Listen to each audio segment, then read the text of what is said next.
felt good. Yeah, I hope it did. Yeah, good rhythm there for a white guy. Yeah. Oh, thank you. So, welcome everybody, and we are all children of God, and God's will for us is perfect happiness. How does that feel? Is there any resistance to that? All right, great. So, basically where we're going to start is in chapter 14. We're going to start in Teaching for Truth, chapter 7, which is sharing perception with the Holy Spirit. And if you have the version that I have, it's around 287 or so. If you have a hardback, I think it's in the 300s. But you can use the table of contents at the beginning to get there. So, the reason why I selected this was because the Holy Spirit was really speaking to me. And also, it really does do a good job of explaining the main theme of the Course, which is that nothing real can be threatened, nothing unreal exists, and herein lies the peace of God. And so Helen, when she was dictating the Course,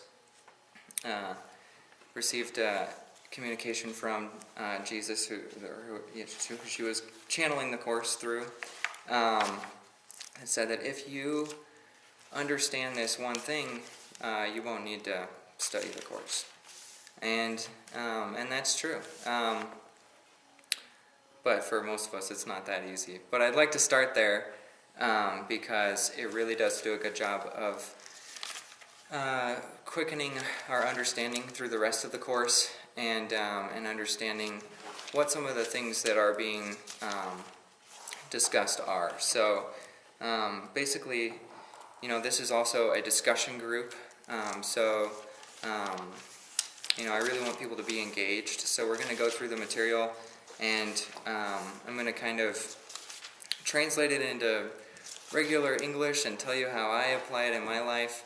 And then we're also going to open it up for some discussion for everybody to kind of get involved in, so we can talk about how to apply it to everyone's life, and everyone can learn a lot more that way, I think. So I just wanted to start, I guess, with a brief description of the title, which is Sharing Perception with the Holy Spirit.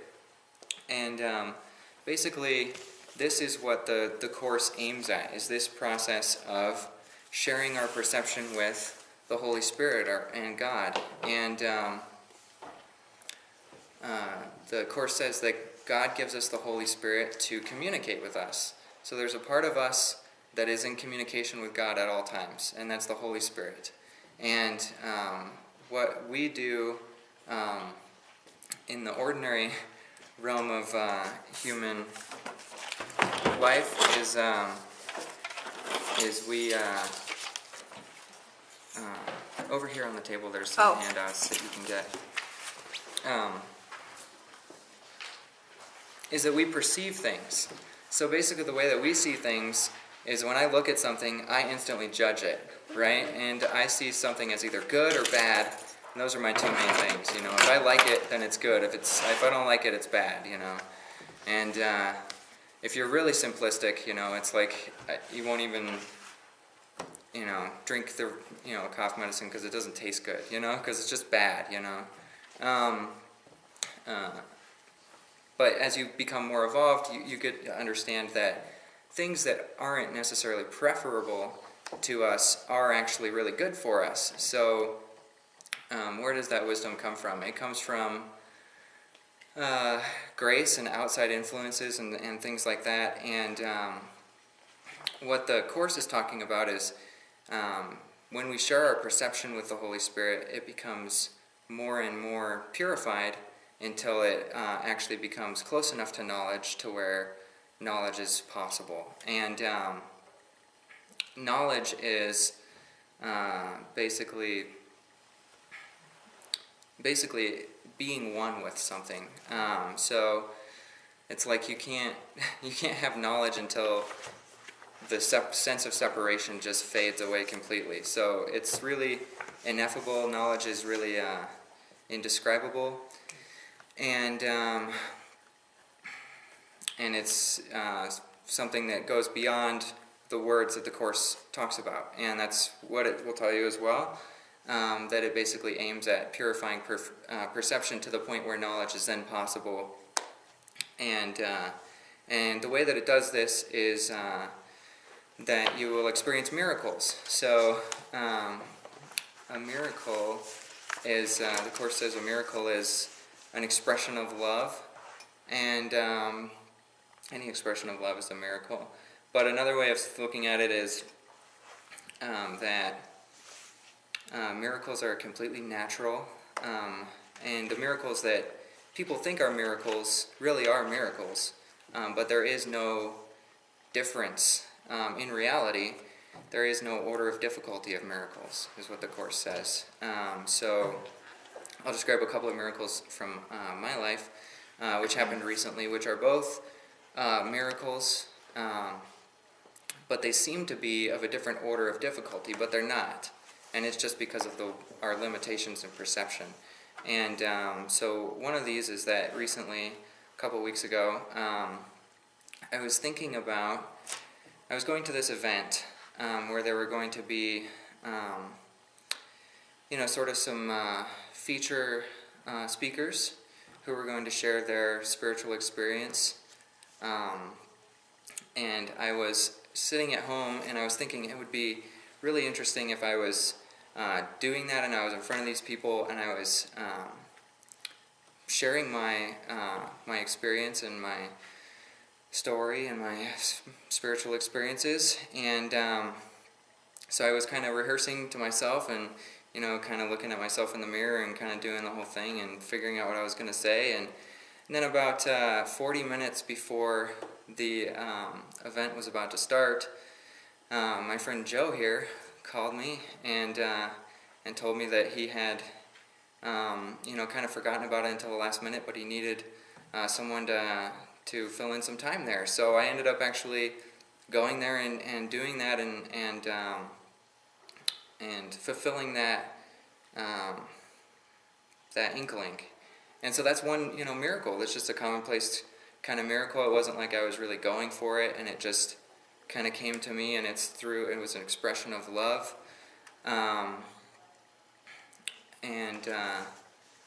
So for me it was a miracle because I was thinking about it beforehand. And another miracle that I experienced recently also is a little bit more mundane, but at the same time the Course really explains that there is no order of difficulty. They're all the same. So there was a person passing me, and I really felt an expression of love coming forth, I guess, and I just reached out and touched him, and it was almost before I could think. I just reached out and touched his shoulder to show some support to him in somewhat of a social setting, and he turned to me and he said, "Thank you very much," and it was just a heartfelt moment, and he walked away. But those are both miracles, because from my limited sense of perception, I feel like I chose to do that, perhaps, or my ego would say that I had chosen to do that. But from his sense of perception, maybe he was looking for some kind of human connection, and I was that. So, so these kinds of miracles happen all the time, and when you start to live in that perception of miracles can happen for me, it's interesting the kinds of things that start happening. It's like if I don't eat breakfast and I go to work and I'm kind of thinking I'm kind of hungry, someone might just give me some food.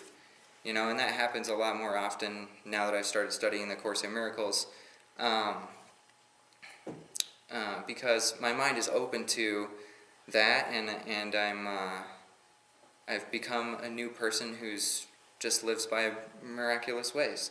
So I wanted to open it up now at this point and kind of see if anybody else has any idea of miracles, or what people, what do miracles mean to you? Anybody?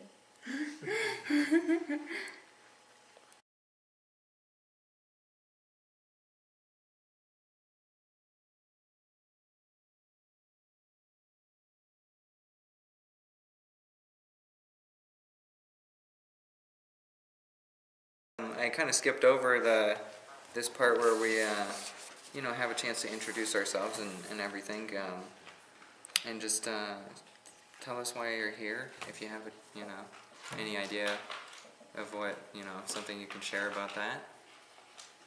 And my name's Marcus. I'm here to basically teach what I've learned, so that I can learn more and teach more in my daily life, and give and give and give. That's it. So, and then to my left.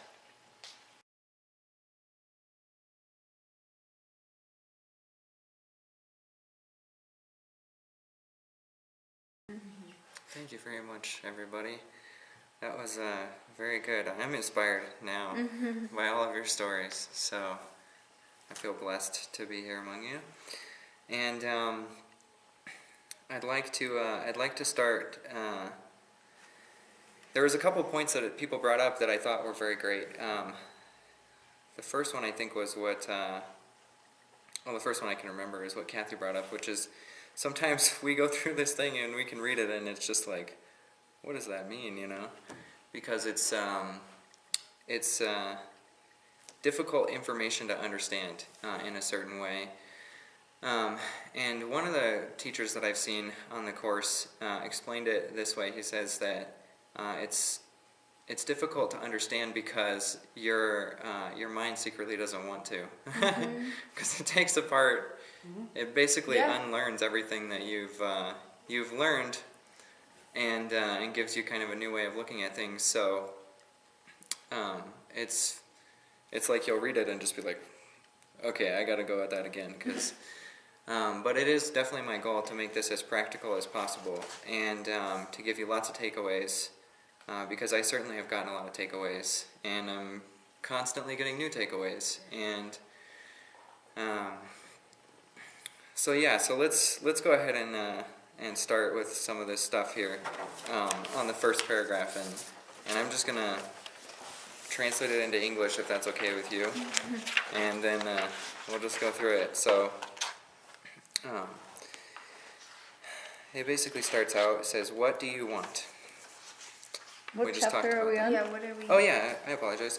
Chapter 14. Oh, I don't have the right Oh, book. you know what? I'm going to go grab you one real quick. I forgot I only have the workbook. Sorry. Thanks. You're welcome. Chapter 14, section 7. And the idea that I think is so prevalent in this part is basically like what Kathy was talking about, that there is no opposite to what is all-encompassing, that what is real cannot be threatened, that what is unreal doesn't exist, and so therefore that is the peace of God. And so basically it starts off with what do you want, which is an interesting thing, because it's like the intention, behind what we want. We do have free will, so despite the fact that heaven is something that's available now, we don't have to choose that, and so oftentimes we don't. And it says, light or darkness, knowledge or ignorance are yours, but not both. I'm sorry. What? So I'm sorry to be. Okay. that's okay. It's on page. It's chapter 14. Yep. And then section 7. 7.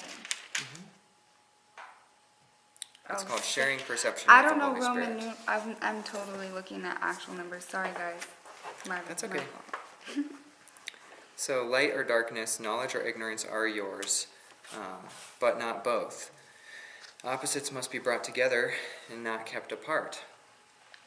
So what this is kind of talking about, basically, I'll go on. I'm going to say the next sentence and then I'll explain. So for their separation is only in your mind, and they are reconciled by union, as you are.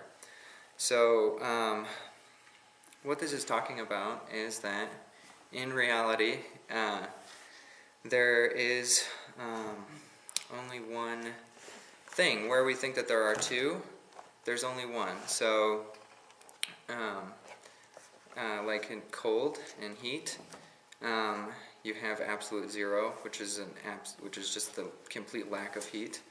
And then as you add heat, you have all the temperatures. So there's no such thing as cold, really. There's just a complete lack of heat, and then varying levels of heat from there. And so it's really the same with darkness and light. Darkness doesn't really,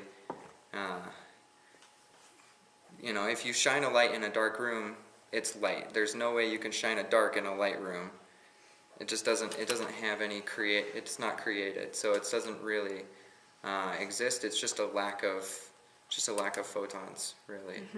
And it's the same thing with abundance and non-abundance. Even a homeless person, really, with nothing, still has like a body from nothing.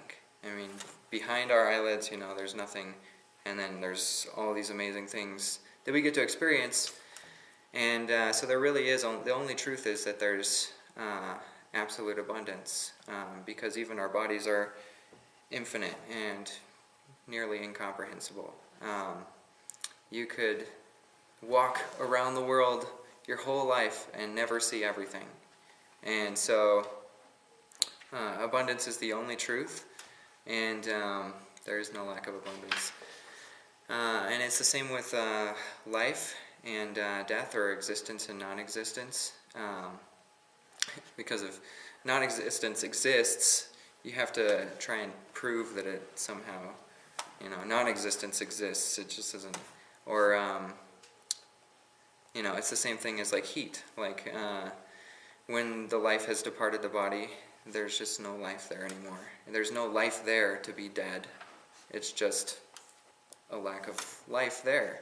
And so the life has gone on. And from my own near-death experience, I know firsthand, personally, that my life is not my body. Most people don't have sort of a near-death experience to have that kind of experience, but you can see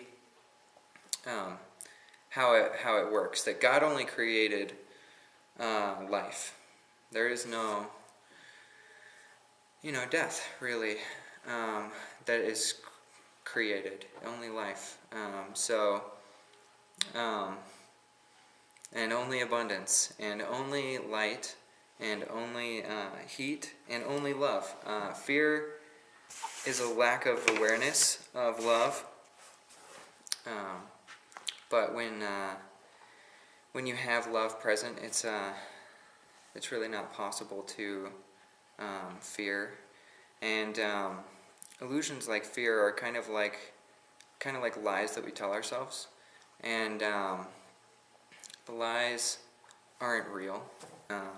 You can tell somebody a lie and they'll believe it, but that doesn't mean that it's real. It doesn't mean it's true. So there's the lies that we tell ourselves, and the false and the illusions that we go around believing, and then there's the actual reality, which are two different things. And that's what it's talking about: perception versus knowledge. You can't have perception and think that all these things are real, and have knowledge, which is the knowledge of actual truth. And when you do have knowledge, then perception fades as well. So you see things as being one. Oneness is really sort of what knowledge kind of appears as. So it's saying, for their separation is only in your mind. So we look at light and dark, there's just one scale. We're just measuring only light, basically, or heat, or abundance, or life. And so in union, they're reconciled. So there's only one thing. If we shine enough light in a dark room, there's no possibility of dark. You can't create darkness in that light room. And it's the same with abundance and heat and everything else that I've been talking about. So you can't create the opposites unless you withdraw the energy of creation, which is impossible for us to do because we are it. So, You can't have light and dark in the same room. right, right. Yeah, you have to choose. So, yeah, that's exactly right. So in union, everything that's not real must disappear, for truth is union. The union is oneness, and everything is one, creation of God. And as darkness disappears in light, so ignorance fades away when knowledge dawns. Perception is the medium by which ignorance is brought to knowledge. So the illusions that we hold on to are our way of seeing the world, and the Holy Spirit doesn't just unfold all knowledge unto you in one shining moment, usually, because that would be very startling. But it does communicate this to you through perception, through the perception that we're already doing. So, we learn little bits and pieces, and more is revealed as we're ready for it. And eventually the Course says that that knowledge, that when you attain knowledge, that God steps across that barrier and basically takes you up in His arms. But basically, it means that you're ready, so that it's not going to be startling when you see this thing that's so awe-inspiring that it's just going to blow your mind. It more seems like a natural progression instead of just being taken. I think some people have had that experience, and like Ramana Maharshi and some people like that have had that experience of having a sudden awakening, and some people don't take care of their bodies and stuff like that after that, because it's not as meaningful, and they don't participate in the world in the same way. So for most of us, that's not the path. For most of us, it's the path is to learn through our perception over time, and yet the perception must be without deceit, for otherwise it becomes the messenger of ignorance rather than a helper in the search for truth. So that's why it's saying that the Holy Spirit is what we need to get perception from, because learning new perceptions that aren't wholly without deceit will just lead us in a big circuitous thing over and over again. So it's like, once you start learning scientific type things, information like that, you just realize it can go on forever. You can just learn about every little mechanism and go forever and ever and ever.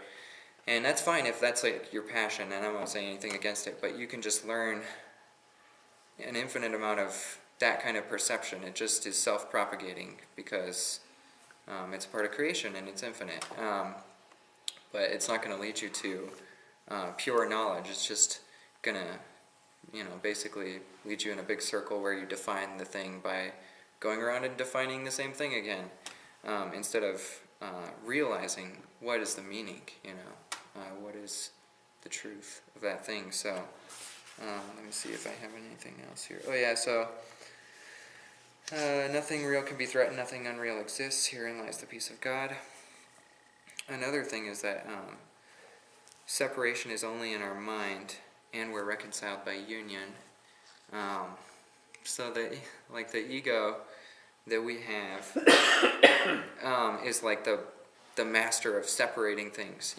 It separates it separates me from you. It separates myself from my other self, from the self that wants to do right, and my intentions from being carried out. And but the Spirit really is one. So the Spirit is really the truth. And if the Spirit didn't exist, the ego wouldn't exist. Mm-hmm. And so the Spirit is the only truth. But so all the things that we perceive and that we tell ourselves are really deceptions of the ego. And basically one of the main ways that the Course works is mending all of these separations in our mind through forgiveness. So forgiveness is bringing these things together is really forgiveness. Bringing love and hate together. You can only have love. If you look, we'll get into it a little bit more in detail, but the truth is that when you bring love and hate together, you can only have love. But you can choose hate, and if you choose hate, then love's not going to resist you. So the truth will set us free, and as we bring our perceptions to the Holy Spirit, we learn the truth. And so this is really the mechanism of the whole Course. And so bringing our perceptions to the Holy Spirit is forgiveness. It is surrender. It is letting go and letting God. There's many ways to say it, and I think the different ways of saying it are important, but not as important as the actual action of doing it. And so it's like forgiveness is something we decide to do unconditionally, and so we strive to forgive people, and whatever it is for you right now is the best that it can be. So perception is the medium by which ignorance is brought to knowledge. Whatever you perceive as the Holy Spirit's will for you in this moment is the best. You can't immediately know all knowledge.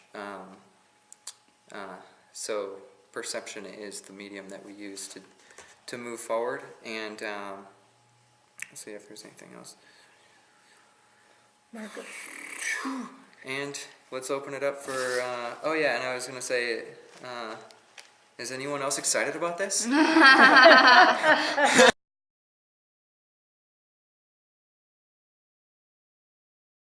So I wanted to tie it into practical application too, because some of that stuff kind of starts to sound like a bunch of principles and how am I ever going to apply this to my life and stuff like that. But it's been, in my experience, understanding or working to understand this thing, becoming this thing, which is how knowledge really happens, has been very practical. So, like if somebody, I know now that there's only love or lack of love, and a lack of love is really the Course says is a call for love. Mm-hmm. So if somebody acts out against me, I realize that it's like they've just got a primitive strategy, They've just got a primitive strategy for making themselves feel better. And a lot of people struggle even with self-love. So if somebody, comes around and slaps you in the face and says, I don't really like you and get out of here and stuff, it's because they want to feel better than you, and they're looking for some kind of validation in their life, and they don't really have any better way to do it. Mm-hmm. And so it's sort of a pitiable condition, and so the only response to it really is love, because that's the only thing that they're really calling for. And so that's what Jesus would say, turn the other cheek. It's because he understood that. He understood that people are only trying to do what they think is the best thing that they can do. They just don't have any better way of expressing the fact that they need some kind of appreciation than to make you feel worse. And so that's been very practical, because there's a lot of people who have imperfect ways of expressing themselves,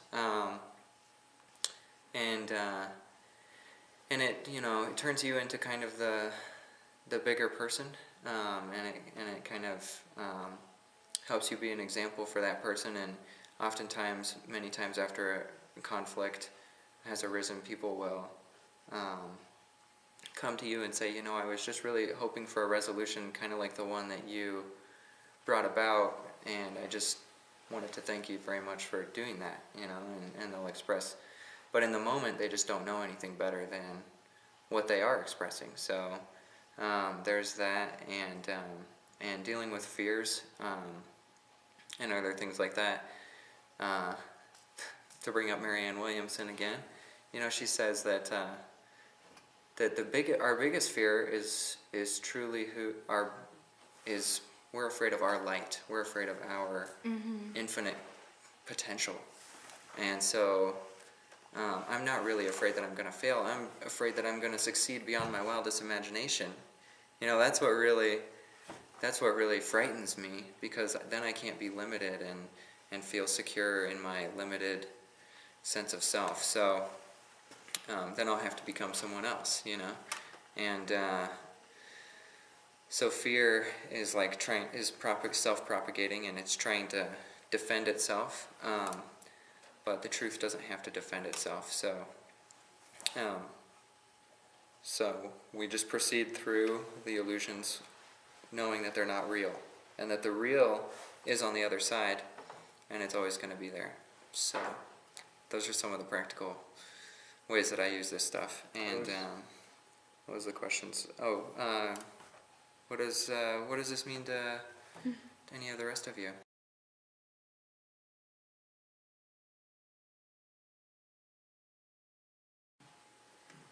Thank you very much, Jason. Yeah, I wrote something similar to that somewhere here too. It's like we're just covering our eyes, you know? The light's not gonna force us to stop doing that. So it's just there. So let's see. Can we think of any other pairs of opposites to bring together?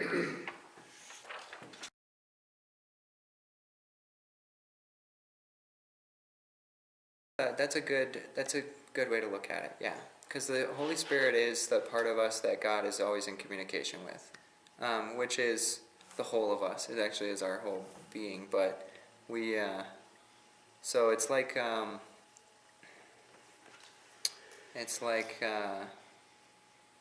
the Holy Spirit is the sane part of us. You know, I was thinking about some dualities like. War and peace, you know, and so it's like war is this, you know, it takes a lot of energy, you know, to try and make some more, but peace on the other hand is just so self-evident. All you have to do is just not do anything in order to experience peace with someone else, you know. You just have to not attack them, basically, and so it's kind of like that. Like the Holy Spirit is the part of us that is completely, totally natural and created. So there's no opposite to the Holy Spirit. It's just all of the things that we take up and empower that aren't that cause us to build up different kinds of self-images. But yeah, the Holy Spirit is, if you're just silent and you just are with yourself, you know, so the Holy Spirit is communicating with you. Right. Okay. It always goes deeper. I think it always goes deeper. I don't think if it ever stops, I don't want any part of that. No, I'm just kidding. No, I think it goes forever. So it's like infinite light or infinite heat. You know, you can just keep packing more in until eventually you're in the middle of a supernova or something.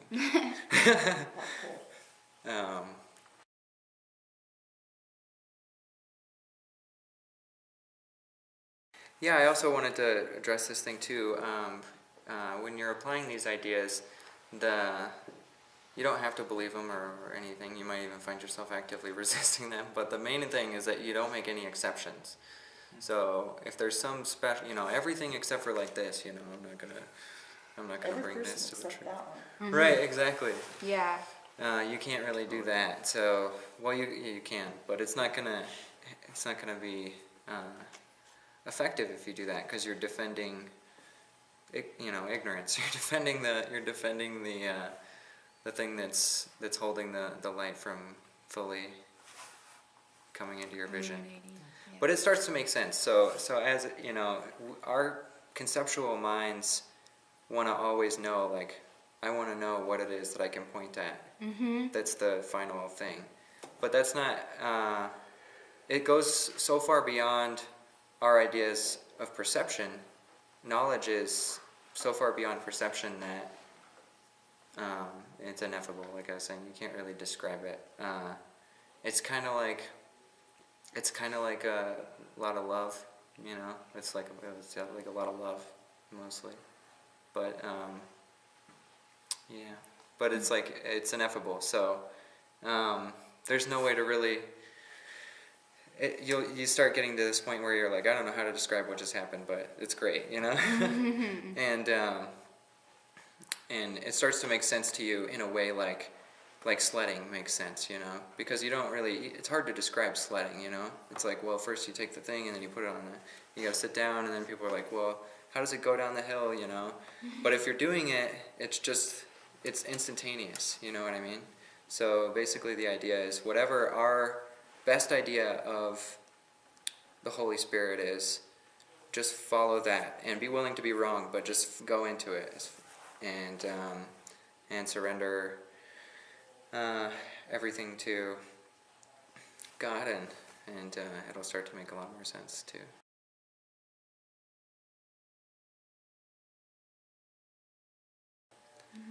So, Definitely. should we start going into the second paragraph here? So basically, this is true. We've been talking about this too. It's the same thing we're talking about.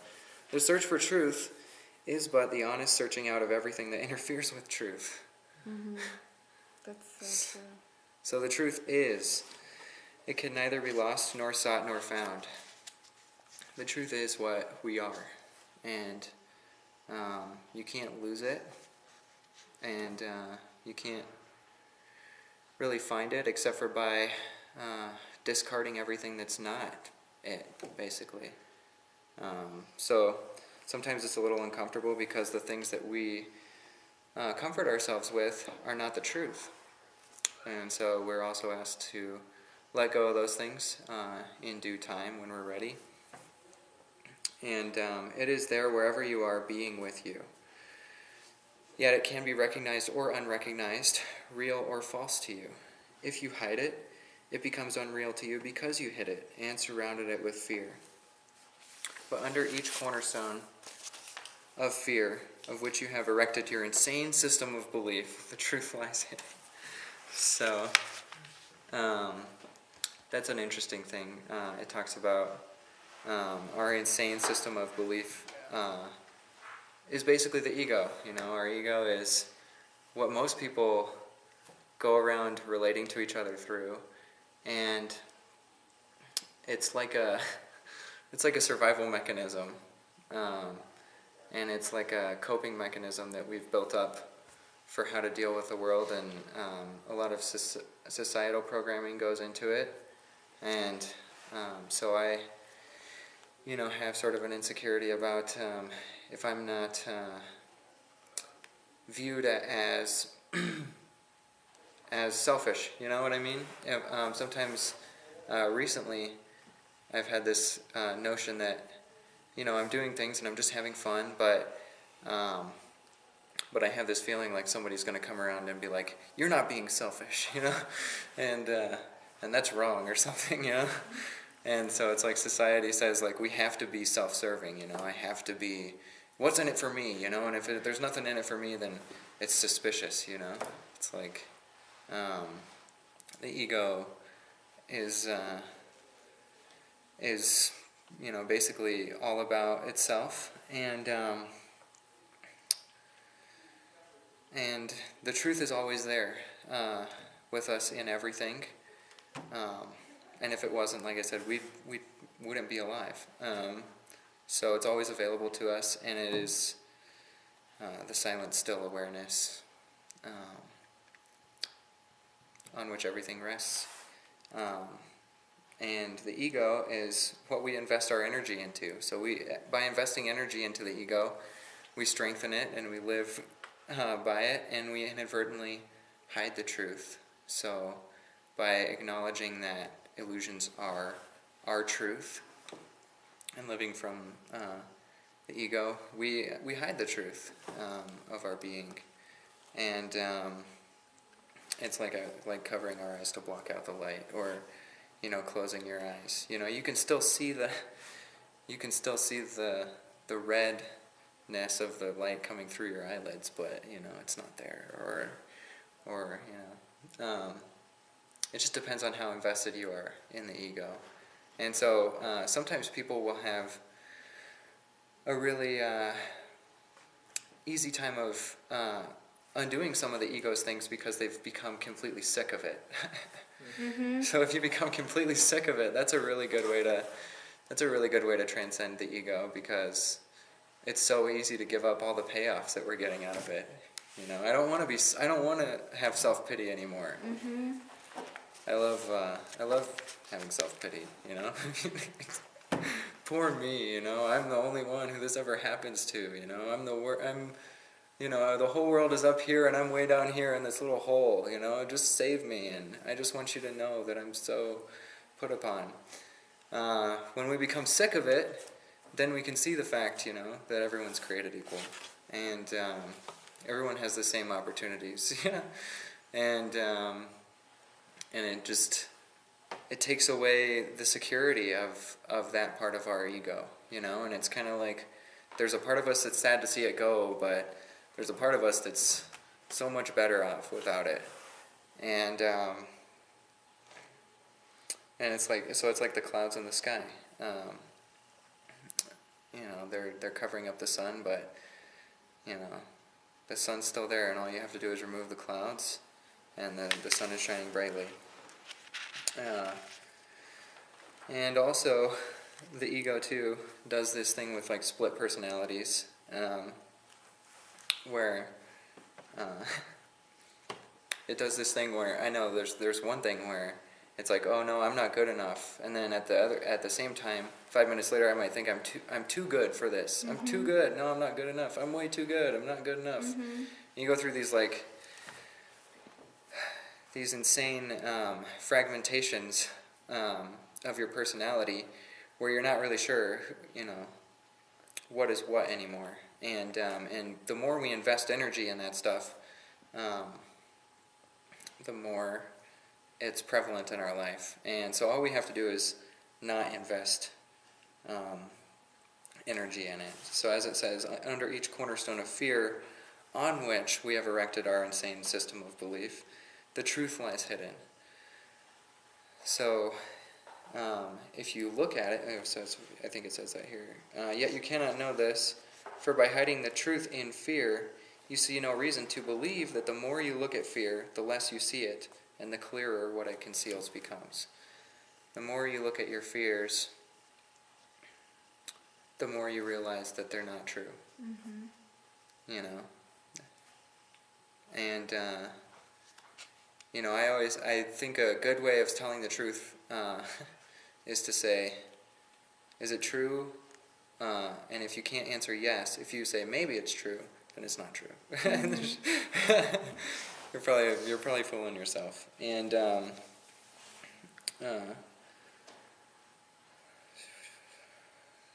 this is an interesting thing too as well. We have erected this insane system of beliefs, so it's interesting when you ask people like what their greatest aspirations are, what their truth is. Many times they'll tell you what their greatest fears are,